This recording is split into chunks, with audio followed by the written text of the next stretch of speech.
Sawmill's working again now. If you watched the last video, got the guides all straightened out, got a new blade on it. Off camera I went ahead and filled up the soap dispenser thing, and I already cut two slabs off of it just to make sure, because I didn't want to do another video where the dang thing broke down. So I did go ahead and cut a couple slabs, but we're going to finish up that log here in just a second. But let me show you in here today. We're still making these signs.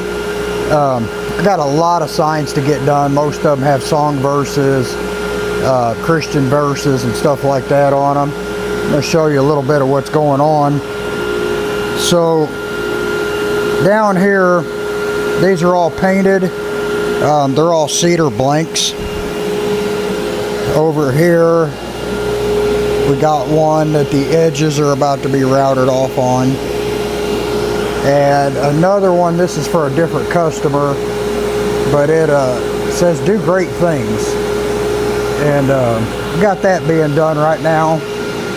But let's step out here to the sawmill and make some magic happen to get away from this noise and get into a whole another set of noise. Even though the blade's new, I'm going to go through it pretty slowly. I don't want to screw up another blade already. I am using the MechMaxx blades, and I've never used any other blade, but everybody tells me they don't hold up real well. And well, I've had the sawmill for a couple weeks, and this is the third blade. The first one, of course, was destroyed by me hitting the log hook, and then last night in the rain we destroyed another one when I don't know what exactly caused it, but anyway, it was a mess. So I got a third one on there now. I'm going to set y'all here up on the tripod, and we're going to get to cutting this bad boy. Right now the log is approximately 31 inches or a hair over down there, so the guides on the saw are 100% of the way open. I got to get this off here so I can start slicing some really thin cedar up for a guy so he could finish the siding on his cabin. And you know, so there's a couple of them that just got cut last night in the rain. I've got it sitting over there. That's a 1/2 inch 8-foot slab that's getting cut up into crosses for a lady. So let me get you set here, and we're gonna fire this beast up and hopefully make short work out of this to wrap this up, because you know, 5 or 6 days of a log being on the sawmill's just gotten kind of ridiculous. The one good thing I got going for me right now is I have faith that when I hit this button, the saw will start. This slab here is going to be cut, I believe, at 1 3/4 inches. So let's get it going.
now I'm going to go ahead and shut this down. I got to reset my hook here because I did see it move when I got ready to cut that one. That one's still nice and tight. So now you guys are going to watch me struggle trying to remove this thing by myself here. This is another good thing about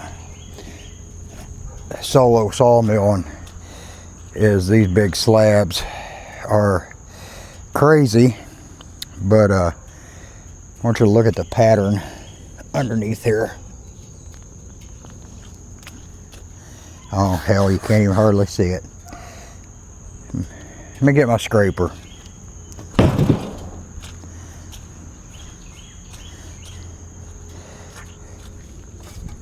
I would wet it down so you could see it, but as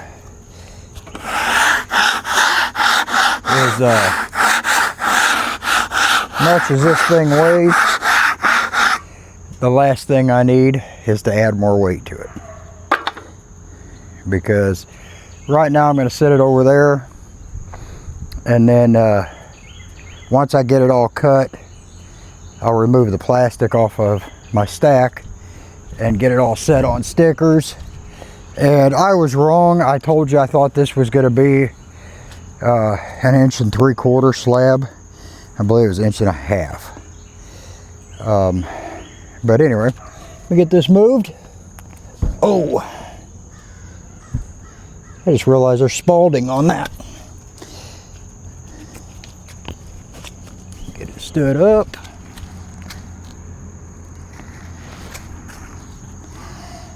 And this is the fun part of all this.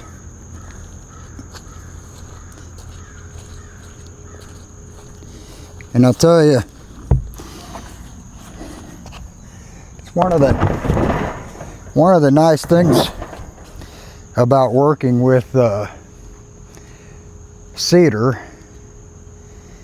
is that stuff is so light, you don't have to fight with it as much.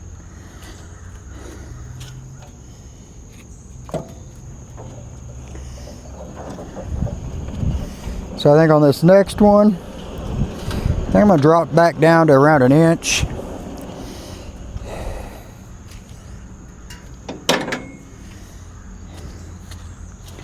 If I had a buyer for this, I'd probably go ahead and leave like a 3-inch slab.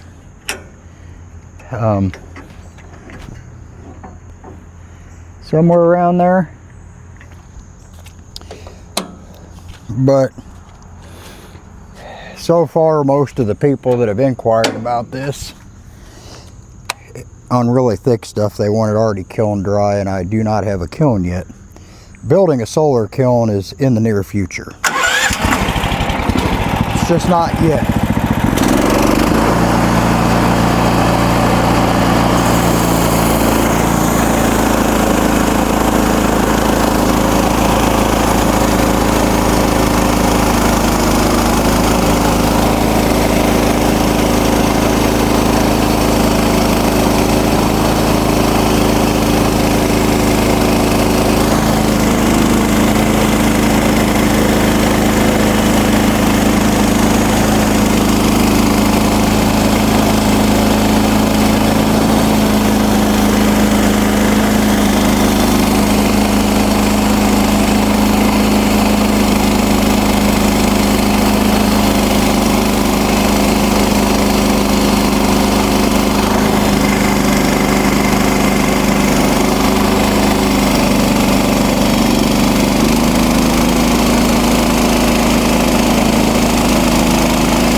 Just moving my hooks down some more.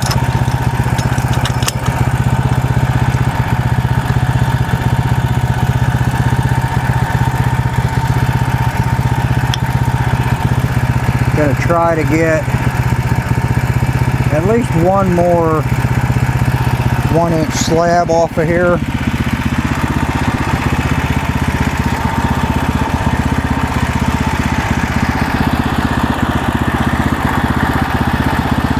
And then we'll probably call it good after that.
Up going 3/4 of an inch.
I am going to have to make a quick adjustment. The log did just shift on me, and now it won't fit through the saw.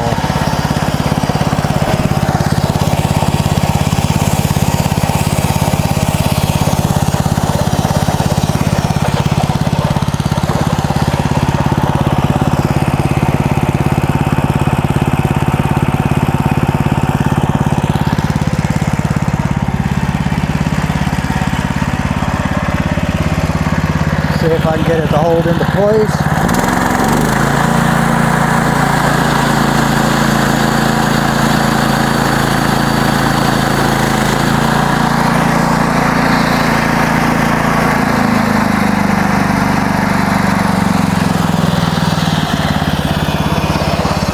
Okay, then I have to try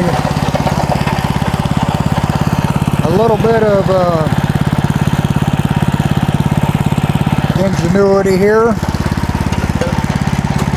because where the log is now, the stock will not hold it over far enough.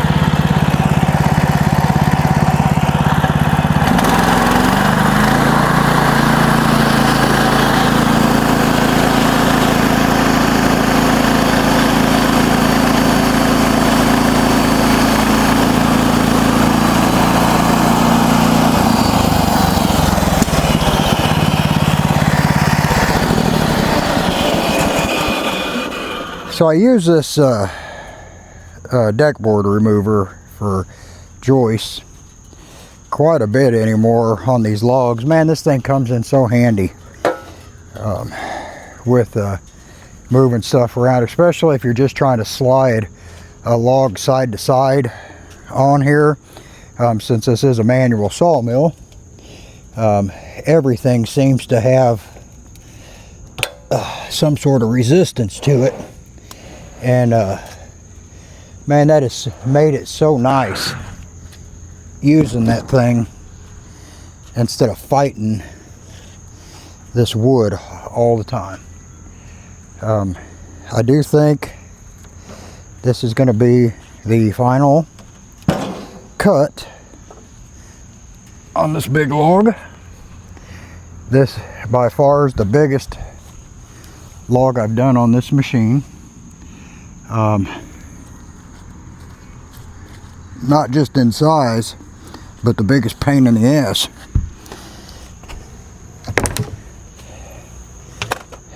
I mean, it's been a challenge. Dang, has it been a challenge. And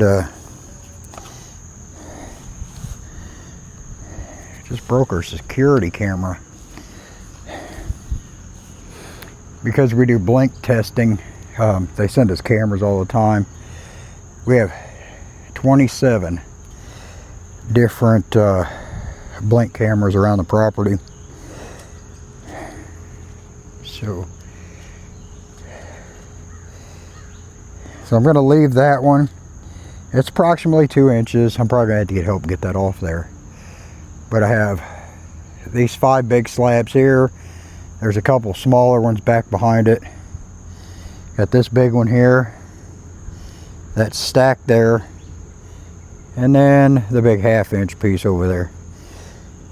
So that concludes cutting of the big walnut log here. And next week I will be cutting some of this up to use on signs. So stay tuned.